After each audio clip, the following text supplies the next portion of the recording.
Voilà, je viens de terminer de nourrir les poussins, faire sortir les pintades.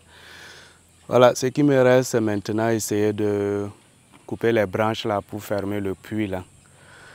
Et c'est ça maintenant que je vais faire. Et j'ai amené mes équipements avec moi. J'espère que je pourrai faire le travail. Et avant de venir, quand j'étais toujours de l'autre côté, j'ai acheté du matériel que je me suis dit que ça va me servir ici, quoi.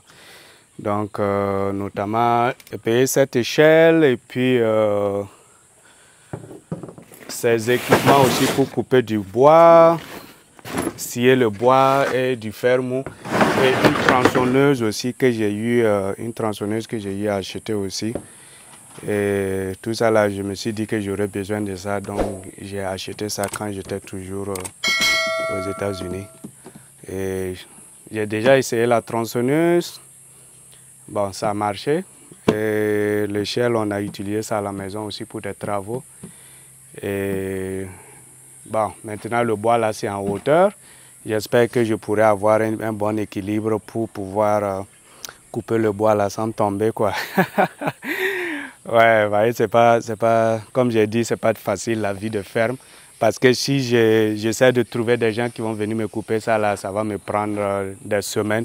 Parce qu'ils vont dire ils vont venir, mais ils vont jamais venir. Donc, j'ai pris la résolution d'essayer de faire ça moi-même. Et j'espère bien que je pourrai le faire. Ce qui est sûr, vous allez voir si je pourrai ou pas. Ok, donc allons voir ce qu'on peut faire.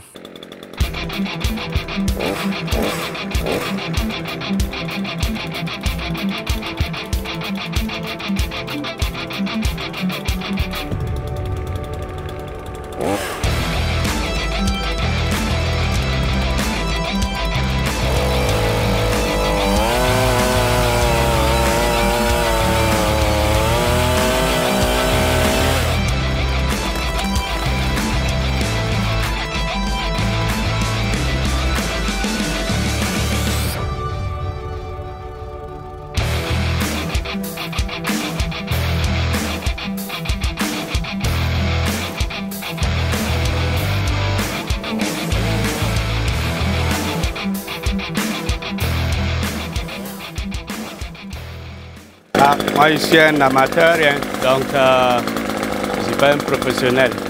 Je fais les trucs en fonction de mes jugements. Donc, ne me jugez pas. Je sais que c'est dangereux et il faut faire beaucoup attention. J'ai vu en tout cas beaucoup d'incidents sur YouTube où l'arbre est tombé et puis tapé des gens. Et ça là, je ne sais pas, je vais essayer de bouger ça. Parce que je vais couper l'autre côté là. J'ai l'impression que si je coupe ça là, ça risque de tomber de ce côté. Ouais.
Ouais, il fait vraiment super chaud. Et le soleil, comme vous pouvez le voir, super en train de brûler fort fort. Ouais. Mais bon, ça va. Dans l'ensemble, en tout cas, on s'accroche. Donc, j'ai amené le bois. Je vais essayer de fermer le puits. Donc, ça, c'est le puits en question. Comme vous voyez, c'est bien profond. Donc, il faut qu'on protège les animaux. Vous voyez, il y a les pintades, les chèvres. Et ça se balade dans la cour. Donc, je vais essayer de mettre les branches là. Puis essayer de fermer ça un peu. Ouais. On avait mis des branches, mais ça, comme ça fait des années, ça pourrit et puis bon voilà. Et donc c'est le moment de remplacer ça. Et c'est ce que je fais actuellement. Problème résolu, temporairement bien sûr. Après, il faut qu'on trouve un moyen, remplir ça de terre. Ou bien trouver quelqu'un qui ait le courage de rentrer dedans et puis creuser et on va construire en même temps. Par façon que ça, il faut qu'on trouve les tuyaux assez larges là, de telle sorte qu'on met au milieu, quand la personne rentre, il creuse, en même temps il met la terre autour du grand tuyau et juste après on construit l'ensemble et puis sortir. Mais bon, pour l'instant, comme on ne veut pas le faire, c'est pour ça que je couvre ça comme ça, pour que les chèvres, les moutons ne viennent pas et puis tomber dedans, quoi. Voilà, donc pour l'instant, ça c'est temporaire. Maintenant, il me reste à nettoyer le poulailler pour les pintades et après ça prend les mesures pour déterminer le mètre de grillage que j'ai besoin. Voilà, encore 2 choses à faire à la ferme et puis bon voilà, c'est fini. Hein. Ouais. Voilà mon avant-dernier travail qui me reste à faire avant de prendre mes mesures. Donc, il faut que je nettoie, j'organise tout ce coin. Parce que on va commencer à garder les pintades à l'intérieur. En attendant qu'on mette le grillage autour de leur poulailler, ce qui va permettre qu'on fasse des pondoirs tout autour du poulailler et à l'intérieur du poulailler, afin qu'on puisse collecter les œufs facilement. Sinon, ça se pourrait qu'on fasse le tour des 4 hectares pour chercher les œufs, ce qui est beaucoup de travail. Donc, je vais arranger ces pondoirs là. Et ça, c'est ce que le vieux avait fait. Je vais essayer de réorganiser ça. Et puis... Mais il faut que je nettoie d'abord. Ok, et c'est parti.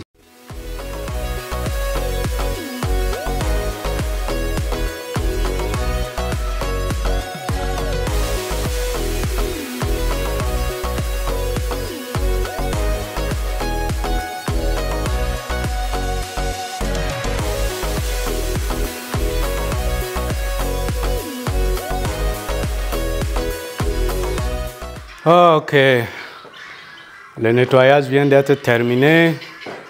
Le poulailler a été nettoyé. Maintenant, il reste à arranger les pondoirs et aussi redisposer les abreuvoirs et puis les mangeoires. En tout cas, les pintades ne sont pas allés loin. Ils sont restés à côté m'encourager. Ils m'ont encouragé avec leur champ. Comme je suis en train de nettoyer leur maison, ils ont essayé de m'encourager de leur manière aussi.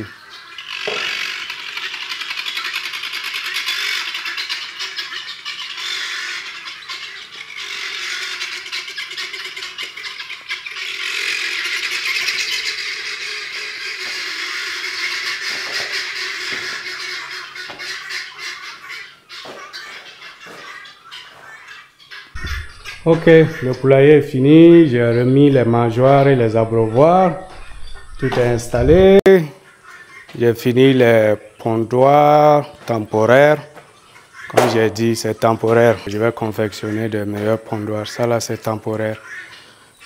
Juste au cas où les pédales commencent à pondre avant que je conçois les pondoirs. Il me reste une dernière chose à faire, prendre les mesures pour le grillage. Et après ça, je pense que j'ai fini.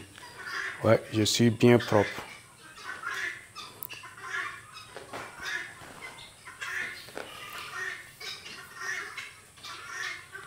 Ouais. Je suis bien propre. On va voir la réaction de madame quand je vais rentrer. C'est le moment de prendre les mesures et on va utiliser cet appareil. Ça permet de, si tu as des surfaces plates, sans embûche, tu peux utiliser ça pour mesurer. Quand tu tournes la roue, ça compte en même temps le nombre de mètres.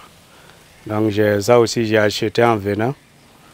Parce que comme par exemple aujourd'hui, je suis seul actuellement.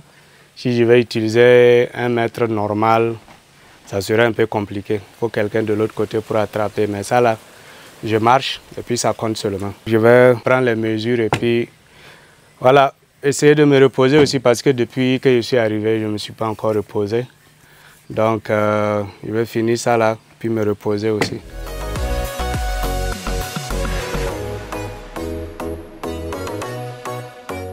Bon, je viens de finir les mesures. Ça fait 161 mètres de longueur. Donc il faut que je cherche maintenant un grillage au moins 200 mètres. 200 mètres pour être sûr. Et puis voilà. Et puis il y a plein de parties de mon grillage que je dois, de la clôture que je dois arranger. Ça aussi c'est dans le programme, étape par étape. Donc toute cette section-là, il faut qu'on arrange. J'ai finalement terminé. Je vais me reposer un peu avant de rentrer. Ce qui est bien avec la ferme est qu'à cette période-là, quand tu finis, tu peux manger des mangues. Comme j'ai dit, c'est la période des mangues et dans ma ferme, j'en ai plein de manguiers que ma grand-mère a eu à planter quand j'étais petit. Et nous autres, on récolte les fruits de ce qu'elle a eu à faire. En tout cas, je suis content d'avoir pris la relève, acheter le champ, au lieu que d'autres personnes rachètent le champ qu'on avait mis ça en vente. Parce que, comme j'ai dit, en Afrique, on peut te prêter le terrain pour cultiver et après retirer. Donc, c'était le cas pour cette ferme. Mes grands-parents ont cultivé là-dessus. Et après, quand ils n'exploitaient plus, les propriétaires terrains ont dit qu'ils vont vendre. Mais comme la grand-mère a eu à planter des manguiers, des nérés, plein d'anacardes, donc elle a demandé dans la famille qui veut acheter le terrain. Et tout le monde a dit qu'ils ne sont pas intéressés. Donc moi, j'ai eu à dire que j'étais intéressé. Et c'est comme ça que j'ai acquis ce terrain. J'ai plein de mémoires ici parce que quand j'étais petit, je venais ici en ce moment, ils exploitaient toujours ce terrain. Donc, il y a plein de souvenirs ici. Chaque fois quand je viens, c'est plein de souvenirs. Donc, c'est une motivation aussi pour moi de faire de telle sorte que ce projet ici marche. Vous êtes tous invités, je vais manger des mangues. Ça fait plus de 14 ans que je n'avais plus mangé de mangues venant directement de l'arbre. Parce que les mangues qu'on envoie dans les pays développés, généralement ça a été cueilli avant que ça ne mûrisse. Sinon ça va pourrir en cours de route.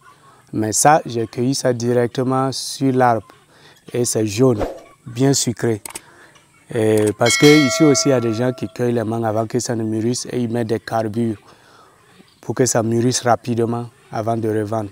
Avec ces produits chimiques-là, c'est très dangereux pour l'homme à long terme. Moi, je suis content d'avoir des manguiers dans ma ferme. Comme ça, à cause de ça, je n'ai pas à manger ces mangues mis dans des carbures. Voilà. Sur ce, je vais clore la vidéo en vous remerciant tous qui avez regardé la vidéo jusqu'à la fin. Merci à tous pour le soutien. Prenez soin de vous et n'oubliez pas de partager la vidéo avec vos amis qui ont dans le projet de rentrer en Afrique, surtout au Burkina Faso. Partagez avec eux aussi puissent suivre ma progression et puis tirer des leçons de ça, quoi. C'est l'objectif de ma chaîne YouTube, pour que ceux qui vont venir ne souffrent pas comme moi et qu'ils aient la vie un peu facile. C'est vrai que tout ce qu'on dit sur Facebook, ça ne peut pas exactement la même expérience chez toi. Donc, mais il y a beaucoup de choses que tu vas voir que tu peux corriger avant de commencer même. Donc, sur ce, merci beaucoup. Bonne journée à tous. Prenez soin de vous. On se retrouve prochainement pour une nouvelle vidéo. Bye bye.